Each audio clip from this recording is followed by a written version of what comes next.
Alright, so on number 18 here, again I'm going to go ahead and plug in 0 for x and y and work through this algebraically instead of using the cover it up with your thumb technique.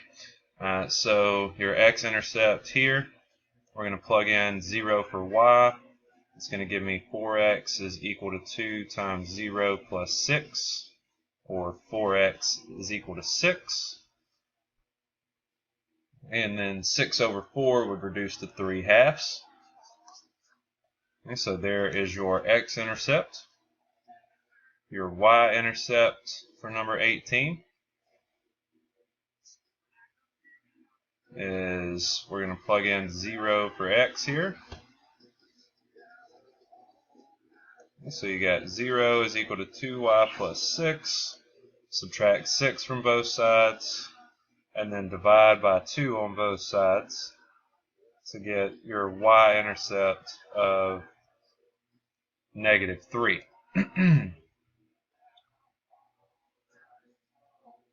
Okay, so plot your points here. My x-intercept 3/2, that's as a decimal is 1.5.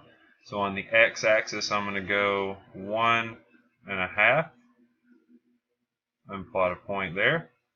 On my y-axis, I'm going to go down 1, 2, 3 and plot a point there.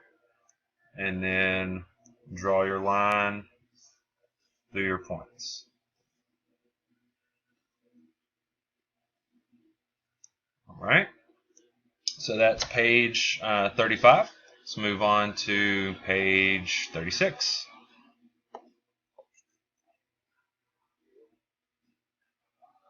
On this page, we were only looking at 1 through 4, if I remember correctly. Let me go back and make sure I'm going over the right problems here.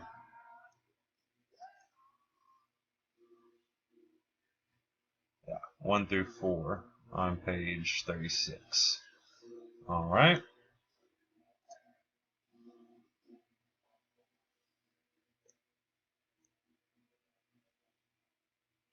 So our directions are saying to determine whether it's linear, write yes or no, write it in standard form, and then determine the x and y intercept. So there's possibly 3 things that we're doing here.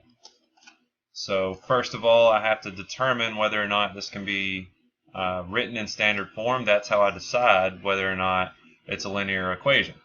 And number 1, I see a y variable, and then I see x being multiplied by y.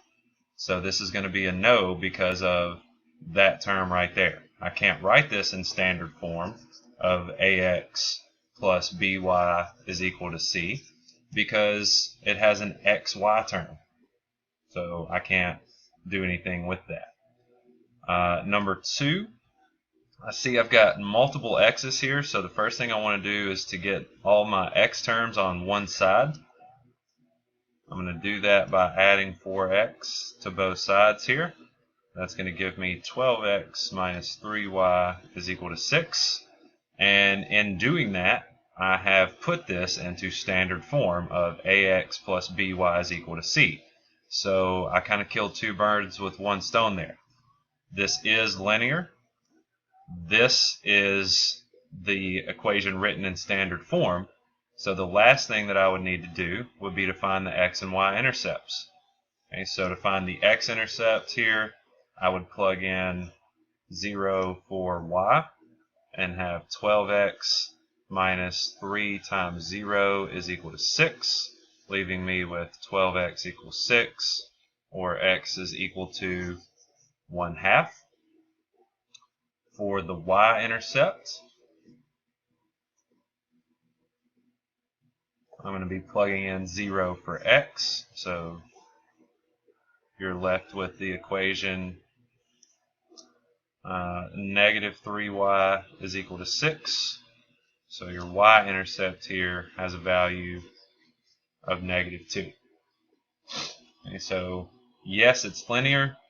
This is your standard form. There's your x-intercept. there's your y-intercept. Alright, number 3. I see I've got x and y, no x times y, and nothing raised to another exponent, so I want to get my x's and y's on one side and the constant on the other. And I already know that this is linear because I have only x and y variables raised to the first power. So let's get our y variable on the same side with our x variable. That gives me 7x. The y is going to go away there. And then I've got plus 3 is equal to 0. Then I want to get the 3 on the other side from the x. So you've got 7x is equal to negative 3.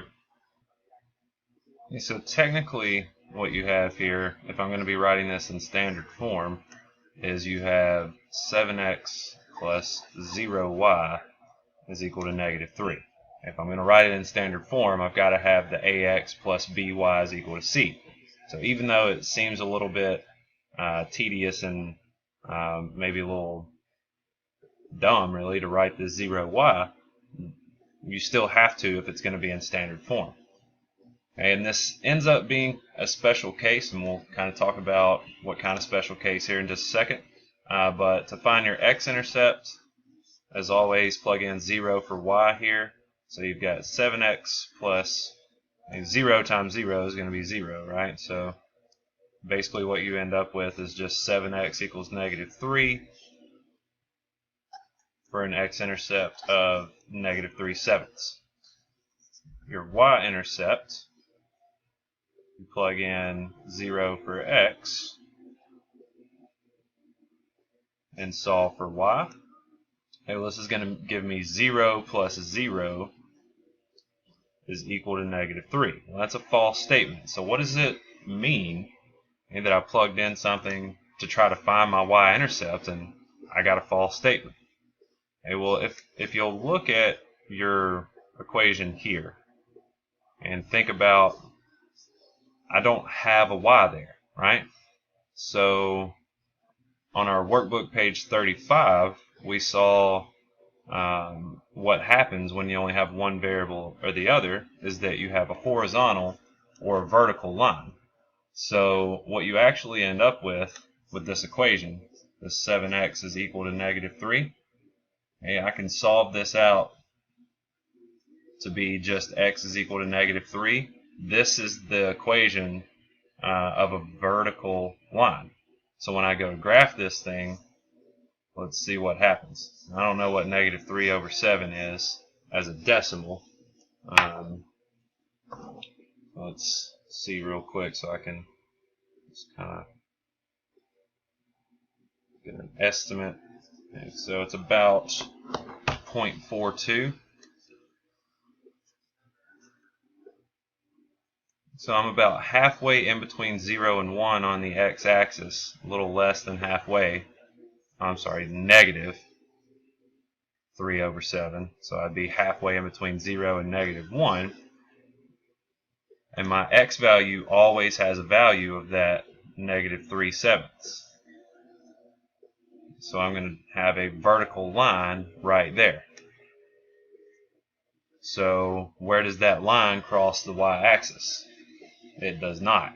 That's why when we went to find our y-intercept, we ended up with a false statement, because vertical lines don't have y-intercepts.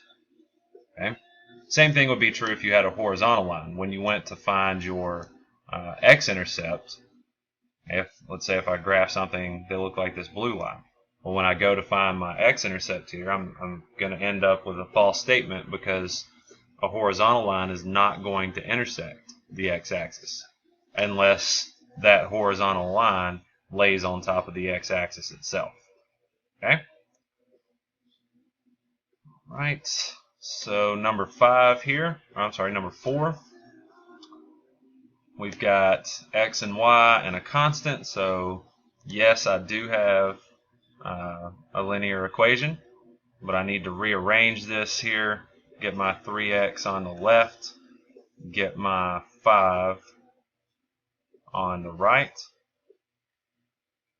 So this is going to give me negative 3x plus 5 minus 2y is equal to 0. Then take that 5 and subtract it from both sides to get your standard form of negative 3x minus 2y is equal to negative 5. And so, yes, it's linear. Here's your standard form. And then to find your x and y intercepts, you're going to plug in 0 for x, solve for y, like so. So plug in 0 there, and you end up with the equation negative 3x equals negative 5. So x is equal to a positive 5/3. And your y-intercept, we're going to be plugging in 0 for x and solving for y. So you got the equation negative 2y equals negative 5.